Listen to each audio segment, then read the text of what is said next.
The big story this week on India Sense is once again the neighborhood. Now, just a week after Nepal faced intense turmoil, after Gen Z protesters shook the country, took to streets and toppled the government, there's fresh trouble that's brewing in India's neighborhood. This time it's the Maldives, where after the Maldivian government passed a contentious media bill which gives it unchecked power, journalists have said, and they're appealing to the country's Supreme Court to repeal these laws, which they say are going to stifle media voice completely, even as steep fines are actually proposed in the bill. The Muizzu government is not taking this lightly. They're detaining anyone who's opposing them, probably learning their lessons from Nepal. But the democracy in Maldives is under siege right now. How much will this impact the entire region? How much will this destabilize Indo-Pacific? Remember, Maldives is a very strategically located country in the entire Indo-Pacific. Could this impact the Muizzu government's future as well? This report has all the answers for you, and then we come back and decode its larger implications for India and the entire region.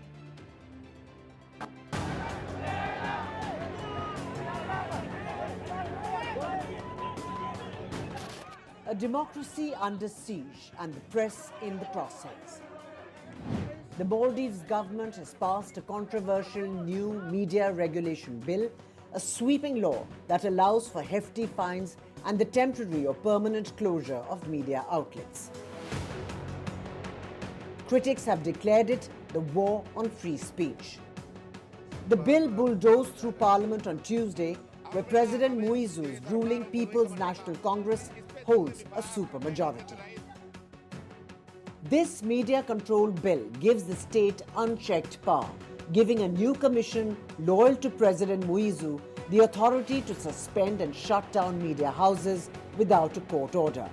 While the bill seeks to curb defamation and misinformation, it fails to clearly define fake news, with journalists facing fines up to $1,620 and media companies up to $6,485 for violating the law. As the bill passed, chaos erupted inside and outside Parliament. 7 opposition MPs were forcibly removed, protesters detained, and journalists manhandled. Riot police cracked down on spontaneous protests, arresting at least a dozen. While the government defends the law as a tool to protect Islamic values and national interest, activists and media watchdogs are calling it state censorship disguised as regulation. Maldives, now a high-end tourist destination, has had a checkered democratic past. Many now fear the island nation is at risk of rolling back democratic gains made since 2008, when the country transitioned from 3 decades of autocracy under Maumoon Abdul Gayoom to a multi-party democracy. For New Delhi, which recently reset ties with Mali, this crackdown could complicate a critical relationship. Maldives remains a strategic player in the Indian Ocean, but any volatility and instability in the nation may spill over on the entire Indo-Pacific, a risk New Delhi cannot afford to take. Now, viewers, there's a lot of volatility right now in India's entire neighborhood. There have been regular eruptions that have been happening, unfortunately, with alarming frequency. Bangladesh erupted last year due to student protests, which quickly descended into complete chaos and anarchy. A similar template played out in Nepal, and now, in fact, it's happening in Maldives. Earlier, it took place in Sri Lanka as well.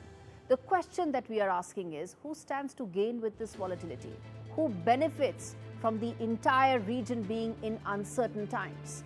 And who makes deeper inroads when civilizational and cultural ties with India get tested during such revolts?